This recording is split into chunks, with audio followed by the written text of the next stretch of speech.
Este episodio arranca con un recurso narrativo diferente, casi incómodo, porque el equipo del CBI ahora está siendo seguido por una cámara. El reportero de investigación, Mike Brewster, comienza a filmarlos como parte de una estrategia de relaciones públicas, una decisión forzada después de la masacre del equipo de Bosco en sus propias oficinas, un hecho que dejó a la prensa en estado de frenesí permanente y al CBI bajo una presión mediática insoportable. La imagen del departamento quedó dañada y necesitan mostrar transparencia, profesionalismo, humanidad, aunque a Patrick Jane la idea le resulta insoportable desde el primer segundo. La primera sesión de grabación es tensa, artificial y casi ridícula. Jane apenas soporta estar frente a la cámara, se siente expuesto y manipulado y no tarda en levantarse y salir en mitad de rodaje, dejando claro que no está dispuesto a convertirse en material propagandístico. La tensión apenas comienza cuando el equipo recibe una llamada urgente. Han encontrado el cuerpo de Martha St. Clair en el terreno donde se está desarrollando un enorme complejo inmobiliario. El hallazgo ocurre precisamente durante la ceremonia de inauguración de las obras, el acto simbólico donde las autoridades locales y los empresarios celebraban el inicio de este proyecto. El contraste es brutal. Donde minutos antes había discursos, sonrisas y flashes de cámaras, ahora hay una cinta policial, agentes forenses y un cadáver desenterrado. Marta aparece parcialmente cubierta por tierra, como si alguien hubiera querido ocultarla rápidamente y sin demasiado cuidado. La escena es caótica porque aún quedan trabajadores y periodistas en la zona, lo que complica el control del perímetro. Jane observa todo en silencio, como siempre, aparentemente distraído, pero registrándolo todo. Mientras tanto, en la sede del CBI, Lisbon ya está chocando con Brenda, la encargada de relaciones públicas, que insiste en que la prensa debe tener mayor acceso para mejorar la imagen del equipo. Lisbon se mantiene firme y prohíbe categóricamente que filmen en el campo durante las investigaciones activas. Acepta que graben en la oficina y en el bullpen, pero no va a permitir que interfieran con escenas del crimen. La negociación es tensa, pero finalmente llegan a un acuerdo. A cambio de acceso limitado, el equipo del noticiero permitirá que el CBI revise el material grabado en la ceremonia de inauguración donde apareció el cuerpo. Revisando esas imágenes, detectan dos figuras clave entre la multitud. Una es Melba Walken Shannon, la alcaldesa, elegante y calculadora, sonriendo ante las cámaras mientras promociona el desarrollo del complejo Granton. El otro es Heaton Krupp, el poderoso desarrollador inmobiliario detrás de este proyecto, un hombre práctico y ambicioso cuyo interés principal es que la construcción comience cuanto antes. En paralelo, Van Pelt trae evidencia recogida en el apartamento de Marta. El lugar no mostraba señales de robo violento, nada estaba revuelto, pero su computadora había desaparecido. Era lo único que faltaba. Ese detalle cambia completamente el enfoque del caso porque sugiere que el móvil podría estar ligado a información almacenada en aquel dispositivo. Lisbon se concentra en fotografías donde Marta aparece usando un collar llamativo. Jane, con su tono tranquilo y casi divertido, anticipa que ese collar ya no aparecerá, que el asesino seguramente se lo llevó como recuerdo, como trofeo personal, una pieza simbólica que confirma que el crimen no fue improvisado. Cho se encarga de contactar a otras cadenas de televisión para conseguir más ángulos de la ceremonia, convencido de que la multitud pueda ver algo que pasaron por alto. Lisbon y Jane, por su parte, deciden visitar la oficina de la alcaldesa para hablar directamente con ella. En la alcaldía los recibe Wilson, el asistente de la alcaldesa, un hombre correcto, eficiente, aparentemente leal. Mientras Lisbon conversa con él, Jane se mueve por la oficina de Marta revisando su escritorio con naturalidad, como si simplemente estuviera curioseando. Encuentra su agenda y detecta una cita marcada para el día siguiente con una estrella y 3 signos de exclamación, un detalle que sugiere urgencia o importancia extrema. Melba les muestra cartas y amenazas recibidas en su despacho por parte de Jasper, un supuesto ecoactivista radical que se opone al desarrollo del complejo Granton y que ha sido señalado como extremista o incluso terrorista. Según ella, Jasper podría ser el responsable de la muerte de Marta. Sin embargo, Jane no parece convencido. Señala que si Jasper buscaba publicidad, matar a la alcaldesa habría tenido un impacto mediático mucho mayor que matar a una funcionaria menos visible. Durante la conversación, Jane comienza a provocar deliberadamente a Melba, adoptando una actitud casi agresiva, tensando la situación hasta incomodarla. Lisbon intenta frenarlo, pero en realidad Jane está usando esa confrontación como distracción. En medio del intercambio, Wilson entrega una nota a la alcaldesa que la altera visiblemente. Jane, atento al más mínimo gesto, logra apropiarse del papel sin que nadie lo note. Es un aviso de emergencia sobre el hallazgo del cuerpo de Marta, y quien hizo la llamada al 911 fue Heaton Krupp. Con esa nueva pieza del rompecabezas, el foco empieza a desplazarse. El empresario no solo estaba presente en la inauguración, también fue quien reportó el cuerpo. Y eso, para Jane, nunca es un detalle menor. Heaton Krupp resulta ser exactamente lo que aparenta, un empresario pragmático, frío, obsesionado con los plazos y el dinero.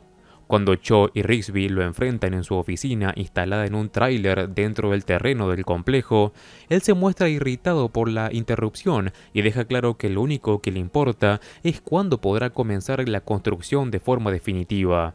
Asegura no haber tenido contacto con Martha St. Clair. Intenta minimizar cualquier vínculo con ella y se muestra dispuesto a intimidar si es necesario. Pero cuando Cho le presenta pruebas de que sí existía comunicación entre ambos, su actitud cambia levemente, aunque todavía intenta sostener su versión. La situación escala cuando los agentes sugieren que podrían paralizar el proyecto si no coopera. Para Krupp, esto es una amenaza directa a millones de dólares en juego, así que finalmente cede. Explica que había escuchado rumores de que tras la ceremonia de inauguración se liberarían decenas de millones destinados al proyecto y que Marta estaba a punto de frenar ese desembolso. Él solo quería saber por qué. Según su versión, temía que hubiera algún problema administrativo que afectara sus inversiones. La tensión en el tráiler alcanza su punto máximo justo cuando un artefacto incendiario atraviesa la ventana. El fuego estalla de inmediato y el pequeño espacio se convierte en un infierno en cuestión de segundos. Las llamas se expanden con violencia, el humo llena el ambiente y por un momento parece que nadie sale ahí con vida. Cho y Rigsby reaccionan con rapidez, sacan a Krupp y logran escapar antes de que la estructura colapse. Afuera, entre el caos y los restos carbonizados, Rigsby encuentra un bidón con material inflamable marcado con una simple letra J, la firma asociada a Jasper. La noticia de este ataque refuerza la narrativa de que el ecoactivista está dispuesto a todo. Grace, visiblemente afectada, insiste en que deben pararlo antes de que vuelva a atacar. Sin embargo, Patrick Jane mantiene su postura fría y analítica. Señala que pese a las sospechas y la violencia del incendio, Jasper todavía no ha matado a nadie. Además, recuerda algo fundamental. Marta estaba aparentemente dispuesta a parar el desarrollo del complejo, exactamente lo que Jasper quería. Si él estaba ganando terreno, ¿por qué matarla? Esa duda lo lleva nuevamente a la oficina de la alcaldesa. Jane no pierde tiempo en rodeos y lanza la pregunta que nadie esperaba, cuestionando directamente el tamaño del soborno que había recibido de Krupp. La acusación es explosiva y deja a Melba momentáneamente descolocada. En lugar de negarlo con indignación convincente, intenta desviar la atención y sugiere que deberían hablar con el amante de Marta, pese a que anteriormente se había dicho que ella no tenía pareja. Esa contradicción no pasa desapercibida. Mientras tanto, con las grabaciones obtenidas de otras cadenas, Cho y el equipo revisan de nuevo la ceremonia de inauguración desde distintos ángulos. Entre la multitud detectan a un hombre con una camiseta que lleva el símbolo de Jasper, una J claramente visible. Deciden rastrearlo, convencido de que podría ser un enlace directo con el ecoactivista. En la sede del CBI, la presencia constante de la cámara sigue generando incomodidad. Patrick Jane, ya irritado, provoca deliberadamente al camarógrafo en la cocina antes de hacer una salida dramática del lugar. Lisbon lo sigue para confrontarlo y exigirle que deje de sabotear el proyecto.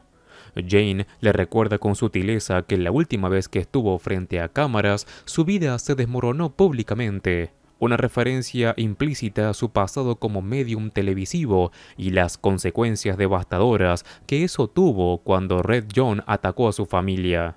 La exposición mediática no es un juego para él. Intentando suavizar las cosas, Patrick Jane invita a Mike Brewster y al camarógrafo a comer tacos como gesto de aparente reconciliación, pero en realidad nunca deja de estar atento a cada detalle, a cada gesto del reportero. Poco después, la historia da un giro inesperado cuando Jane es interceptado por un grupo de ecoactivistas en una camioneta negra. Lo suben, le cubren la cabeza y lo llevan hasta una cabaña en medio del bosque. Lejos de mostrarse asustado, Patrick Jane parece casi curioso. Ahí se encuentra con el mismísimo Jasper, quien afirma haberlo secuestrado para aclarar las cosas. Según él, no mató a Marta ni lanzó la bomba incendiaria contra la oficina de Krupp. En un momento tenso, Jane sugiere que conoce la identidad real de Jasper y luego intenta retractarse como si hubiera hablado de más. Pero ya es tarde, la fachada cae y el hombre termina revelándose como Wilson, el asistente de la alcaldesa, quien había estado infiltrado dentro de su propia oficina mientras lideraba en secreto el movimiento radical para sabotear el proyecto desde dentro. La doble vida de Wilson transforma completamente el tablero. Ya no se trata solo de un activista externo, sino de alguien que estaba en el corazón mismo de la administración municipal. Mientras Jane permanece en la cabaña intentando mantener a Wilson calmado, Cho y Rigsby logran avanzar por otro frente. Han detenido a Bart Henrik, un autoproclamado guerrero verde completamente leal a Jasper. Al principio se muestra desafiante y convencido de la causa, pero cuando los agentes bajan las persianas y crean la atmósfera de que las cosas podrían ponerse mucho más incómodas, su firmeza se desmorona rápidamente y termina revelando la ubicación exacta de la cabaña en el bosque. En ese lugar aislado, Wilson intenta justificar sus acciones. Asegura que su objetivo siempre fue frenar el desarrollo del complejo Granton, que veía el proyecto como un acto de corrupción y devastación ambiental. Jane lo escucha con atención y usa su tono pausado para desarmarlo psicológicamente, llevándolo a admitir más de lo que pretendía. Cuando las patrullas rodean la cabaña y el operativo queda listo, Wilson entra en pánico. Deja a Jane atrás y trata de escapar corriendo entre los árboles, pero el cerco ya está cerrado. Su captura es inevitable. Sin embargo, algo sigue sin encajar. Jane no está satisfecho. Wilson puede ser Jasper, puede haber organizado actos de sabotaje, incluso el incendio del tráiler, pero la muerte de Marta no termina de cuadrar en su perfil. Hay demasiadas piezas que no coinciden. Lisbon, resignada pero pragmática, acepta que Mike Brewster y su camarógrafo estén presentes durante el arresto de Wilson para mostrar al público la eficacia del CBI. El operativo se prepara al amanecer, con los agentes colocándose chalecos antibalas y estableciendo un perímetro perfecto.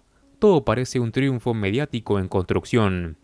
Mientras esperan la orden definitiva, Mike intenta conversar con Jane para obtener alguna declaración interesante.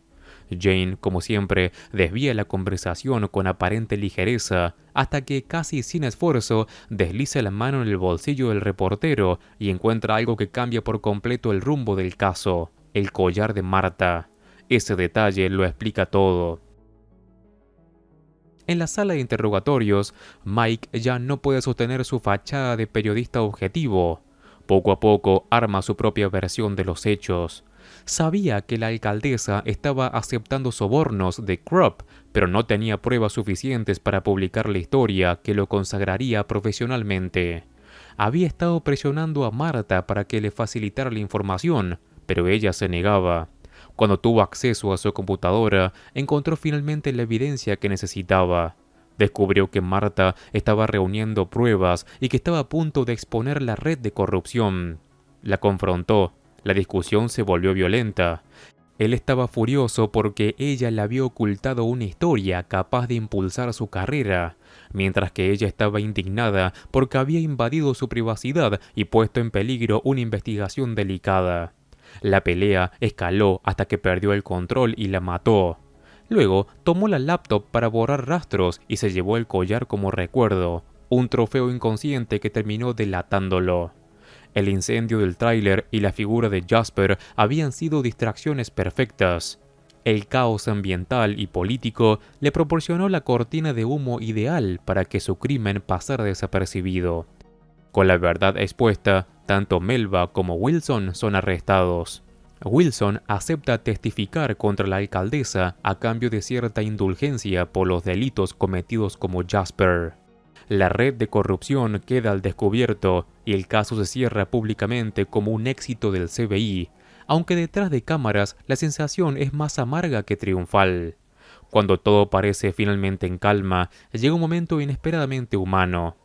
Con la idea de que la vida puede ser brutalmente corta, Rigsby y Grace Van Pelt deciden dejar de ocultarse y revelan al equipo que están juntos.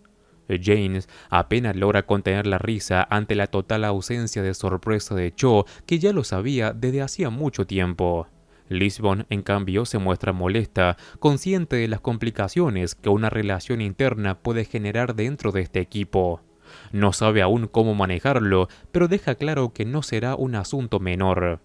La cámara sigue grabando, intentando capturar heroísmo y orden, pero lo que realmente queda expuesto es algo mucho más complejo. Ambición, culpa, manipulación y esa delgada línea entre la verdad y la narrativa que cada uno decide contar. Y con esto termina este episodio. Antes de acabar con este video, te cuento que si te gusta El Mentalista, en el canal estoy siguiendo todos los capítulos caso por caso, así que te invito a que entres y encuentres toda la lista de reproducción completa y ordenada. Como siempre, me ayudas muchísimo al dejar un like y si querés, suscríbete así no te perdés nada de mi contenido. Un saludo. Master Movies.